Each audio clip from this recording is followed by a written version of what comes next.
Welcome to Easy Chemistry for All.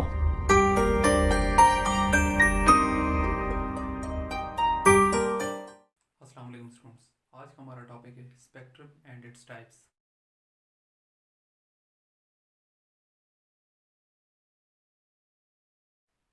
Spectrum पढ़ने से पहले हमें ये पता होना चाहिए जो नेचर ऑफ लाइट है वो क्या है। जो लाइट होती है वो वेव इन नेचर होती है, मतलब उसमें क्लस्टर ऑफ वेव्स होती हैं, बंडल होता है, एक गुच्छा होता है वेव्स का जो एक साथ ट्रेवल करता है। इसलिए हमें जो वाइट लाइट होती है उस कलरलेस दिखाई देती है, उसका कलर कुछ भी नहीं दिखाई देता। अब जब हम उसे प्रिज्म में से पास करते हैं तो प्रिज्म क्या करता है, प्रिज्म उसकी जो कलर्स हैं उन्हें डिस्ट्रीब्यूट कर लेते हैं, अलग अलग कर लेता है। इस तरह आपको एक रंगों की पट्टी मिलती है, इस रंगों की पट्टी को हम स्पेक्ट्रम कहते हैं। अब जो हर कलर जो होता है उसकी वेवलेंथ और फ्रीक्वेंसी स्पेसिफिक होती है। अब यहाँ पर स्पेक्ट्रम को सबसे पहले हम डिफाइन करते हैं। स्पेक्ट्रम कहते हैं अ विजुअल डिस्प्ले, मतलब जो आपको एक ज़ाहिरी जो डिस्प्ले मिलता है, कलर्स अलग अलग तरीक़ों से एक जगह पर इकट्ठे मिलते हैं आपको, उसे विजुअल डिस्प्ले जो हमें दिखाई देते हैं। Are the distribution of components, components कहते हैं जो वाइट लाइट होती है उसमें डिफरेंट वेवलेंथ्स की वेव्स होती हैं। यानी मतलब ये एक वेवलेंथ की वेव है, ये दूसरी वेवलेंथ की वेव है, ये तीसरी वेवलेंथ की वेव है।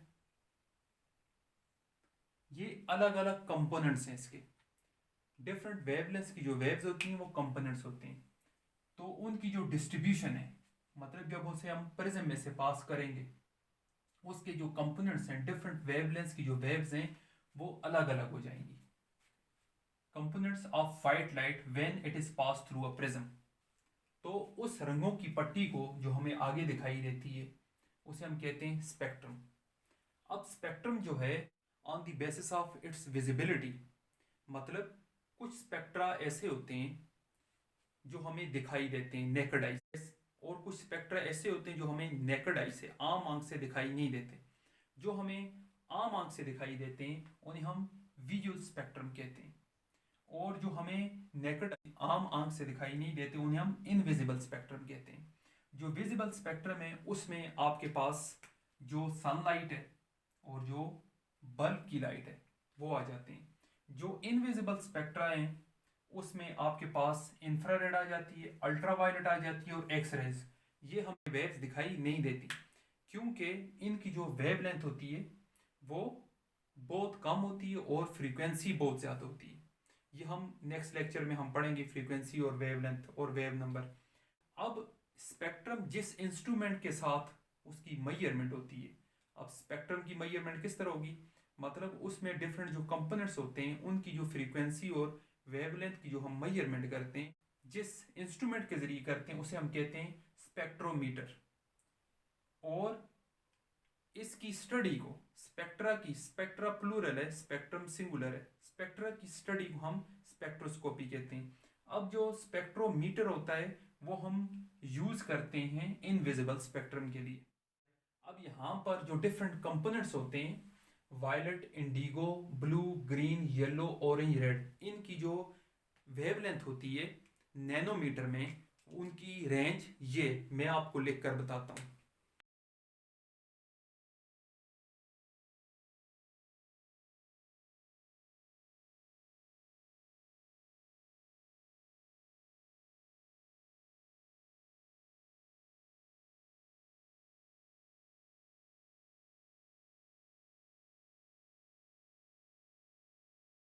तो ये स्टूडेंट्स इनकी रेंज है वेवलेंथ की नैनोमीटर में। इसे याद करने का बिल्कुल सिंपल मेथड है। इसे याद करने के लिए जो फर्स्ट अल्फ़ाबेट्स हैं वो आप याद कर लें, विप गियर, और इनकी वेवलेंथ याद करने का भी तरीका है, मतलब इनकी जो रेंज है वो 400 से स्टार्ट होती है और एंड होती है 650 पर।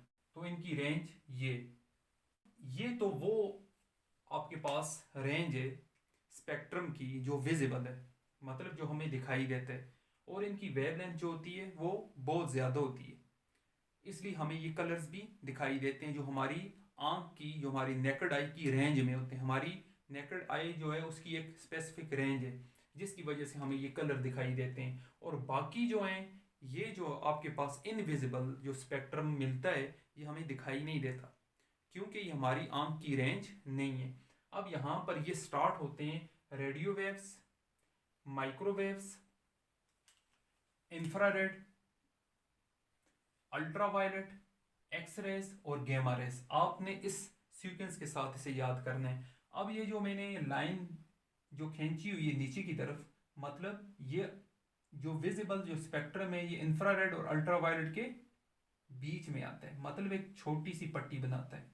इसकी जो पोजीशन है वो यहाँ पर है। अब इनकी जो वेवलेंथ की जो रेंज है नैनोमीटर में, वो आपने इस तरह याद करनी है। ये ग्रेटर देन है 3 × 10⁻8 नैनोमीटर, और इसकी जो रेंज है ये 10⁻6 से लेकर 3 × 10⁻8 नैनोमीटर। इसकी जो रेंज है 7.6 × 10⁻6 नैनोमीटर है, और इसकी जो रेंज है वो 8 to 3.8 × 10⁻2 नैनोमीटर है।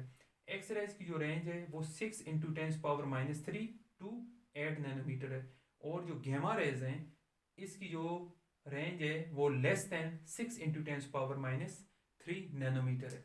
ये भी आपने याद कर लेना है, ये आपको काम आएगी जो हम सेकेंड ईयर का जो चैप्टर है स्पेक्ट्रोमीट्री उसमें हम ये स्टडी करते हैं। इसकी जो टाइप्स हैं स्पेक्ट्रम की, यहाँ पर on the basis of visibility है, विजिबिलिटी की बेस पर हम इसे क्लासिफाई करते हैं, और यहाँ पर इसे क्लासिफाई करते हैं on the basis of their components और कलर्स।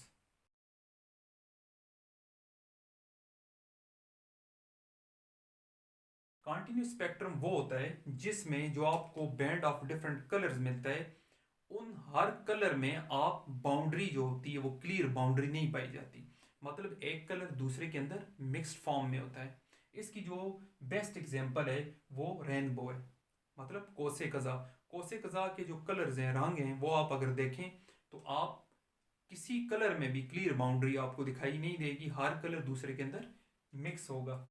दूसरी जो इसकी टाइप आ जाती है वो लाइन स्पेक्ट्रम है, मतलब ये वो टाइप है स्पेक्ट्रम की जिसमें क्लियर बाउंड्रीज होती हैं, क्लियर बाउंड्रीज उसके कलर्स में होती हैं। ये जो कॉन्टिन्यूस स्पेक्ट्रम है ये तो आपको विजिबल जो स्पेक्ट्रम है वो मिल जाता है, लेकिन जो लाइन स्पेक्ट्रम है उसे हम एटॉमिक स्पेक्ट्रम भी कहते हैं। ये आपको मिलता है इनविजिबल रेंज में, मतलब इसकी जो वेवलेंथ की रेंज है वो यहाँ से स्टार्ट होती है और यहाँ पर एंड होती है, ये हमें दिखाई नहीं देता। इसे हम स्पेक्ट्रोमीटर के जरिए मेजर करते हैं या हम इसे देख सकते हैं।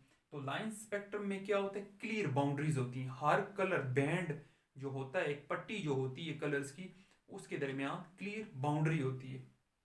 और इस स्पेक्ट्रम के लिए हम प्रिज्म यूज नहीं करते, जो विजिबल स्पेक्ट्रम उसके लिए हम प्रिज्म यूज करते हैं, और जो इनविजिबल स्पेक्ट्रम है उसके लिए हम स्पेक्ट्रोमीटर यूज करते हैं।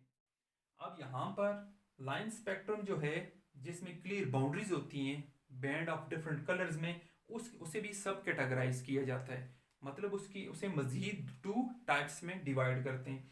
पहली जो उसकी टाइप आ जाती है वो लाइन एब्जॉर्प्शन स्पेक्ट्रम है, और दूसरा आ जाता है लाइन एमिशन स्पेक्ट्रम। अब लाइन एब्जॉर्प्शन और एमिशन में डिफरेंस किस तरह क्रिएट करेंगे, मैंने आपको बताया था बोर एटॉमिक मॉडल। बोर के मुताबिक एटम जो होता है उसके अंदर इलेक्ट्रॉन अपने ही ऑर्बिट में कॉन्टिन्यूस फॉर्म में मूव करता है, और ड्यूरिंग इट्स मोशन ना ही वो एनर्जी रिलीज करता है ना ही एब्जॉर्ब करता है, लेकिन जब वो lower orbit to higher orbit jump करता है तो वो क्या करता है, एनर्जी एब्जॉर्ब करके ऊपर जाता है। ये मैंने आपको बताया था, जब एनर्जी एब्जॉर्ब करेगा तो हायर ऑर्बिट में चला जाएगा। वो जो एनर्जी एब्जॉर्ब उसने की है उसमें जो हमें स्पेक्ट्रम मिलेगा, मतलब उसमें ब्रेक्स आएंगी। इस स्पेक्ट्रम को हम कहते हैं लाइन एब्जॉर्प्शन स्पेक्ट्रम। पहली जो टाइप आ जाती है, मतलब आपके पास जो बैकग्राउंड होगा वो ब्राइट होगा, जहां जहां से उसने लाइट को या एनर्जी को कैप्चर किया है वहां पर आपको डार्क लाइंस मिलेंगी और उन डार्क लाइंस के दरमियान बाउंड्री होगी क्लियर।